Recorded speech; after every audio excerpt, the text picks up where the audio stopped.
আমি অ্যাস্ট্রোলজিক্যাল বিষয় নিয়ে বেশ কিছু আলোচনা করেছি আপনাদের সামনে। আজকে আমি আরেকটি বিষয় নিয়ে আলোচনা করব, সেটা হচ্ছে মঙ্গল যদি কারোর খারাপ থাকে।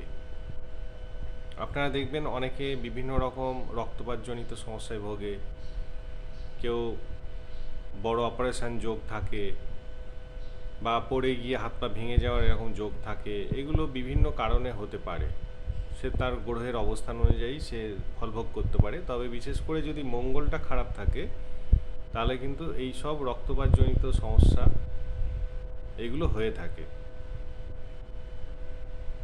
কাজেই এইগুলো অ্যাস্ট্রোলজি বলে দিতে পারে আপনার ছক দেখে, যে আপনার মঙ্গল খারাপ আছে না ভালো আছে, বা আপনি আহ, কিভাবে কতটা সুস্থ থাকতে পারবেন, সেসব কিন্তু অ্যাস্ট্রোলজি বলে দিতে পারে।